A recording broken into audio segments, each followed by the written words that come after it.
సంతోషం లేకపోవడానికి అన్‌హ్యాపీనెస్‌కి ఐదో కారణం ఏంటో చెప్పనా? మన కంట్రోల్‌లో లేని విషయాలు ఏవైతే మన చేతిలో లేవో ఆ విషయాల కోసం, ఆ మాటల కోసం మనం బాధపడుతూ ఉంటాం. ఫర్ ఎగ్జాంపుల్, మనము చేస్తున్న ఉద్యోగం అనుకుందాం. అక్కడ పరిస్థితులు మనకు అనుకూలంగా లేకపోవచ్చు, ఒకప్పుడు అనుకూలంగా ఉంటాయి. ఒకప్పుడు అనుకూలంగా లేని వాటి కోసం బాధపడుతూ నేను ఇది చేయట్లేదు, అది చేయట్లేదు అంటే వ్యక్తిగతంగా ముందు మనం దిగజారిపోతామండి. వ్యవస్థలలో ఉండే సమస్యల కోసం మనం విమర్శిస్తూ ఉంటే ఆ వ్యవస్థ బాగుపడదు, వ్యక్తిగతంగా మనం కూడా బాగుపడం. మనం వ్యక్తిగతంగా ముందు బాగుపడాలి, తర్వాత వ్యవస్థలు అవే బాగుపడతాయి. వ్యవస్థలలో మంచి చెడ అన్నీ ఉంటాయి, పాలసీ మ్యాటర్స్ ఉంటాయి, రకరకాలు ఉంటాయి. ఇంకొక ఎగ్జాంపుల్ ఏంటంటే,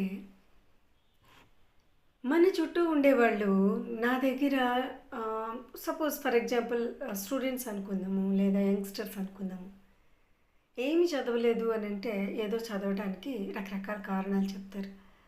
ఏదో నిన్న కరెంట్ పోయిందనో, లేదంటే నేను ఏదో ఊరు వెళ్ళానో, నిన్న లేదు అంటే మా ఇంట్లో తలుపులు తాళాలు వేసుకుని అందుకు చదవలేదు, ఏదో ఒకటి చెప్తూ ఉంటారు అనమాట.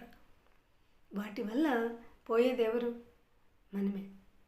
యంగ్స్టర్స్ని ఏదైనా ఒక పని చేశారా మీరు లేదా అని అడిగినప్పుడు డబ్బులు లేవనో, లేదా ఇంకేదో కారణం, రకరకాలు ఏవేవో చెప్పేస్తూ ఉంటారనమాట. ఆ కారణాల వల్ల మేము ఈ పని చేయలేకపోయామన్నట్లు. దానివల్ల మన కంట్రోల్లో అది లేదు కదా. ఇప్పుడు డబ్బులు లేకపోవడం అనేది, లేదంటే మనకి సమయం లేకపోవడం అనేది, లేదు అంటే మన ఏవైనా చిన్న చిన్న లోపాలు కావచ్చు మన చుట్టుపక్కల ఉండేవి, అవి మన కంట్రోల్లో ఉండవు. మన కంట్రోల్లో ఏముంటుందండి? డిసిప్లిన్.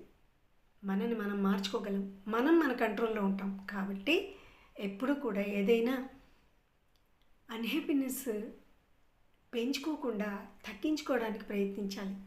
సంతోషంగా ఉండాలి అంటే మనము ఆ మాత్రం మన కోసం మనం తెలుసుకుంటూ, మన కంట్రోల్లో లేని వాటి కోసం బాధపడకుండా మనం ఏం చేయగలమో అది ముందు చేయాలి.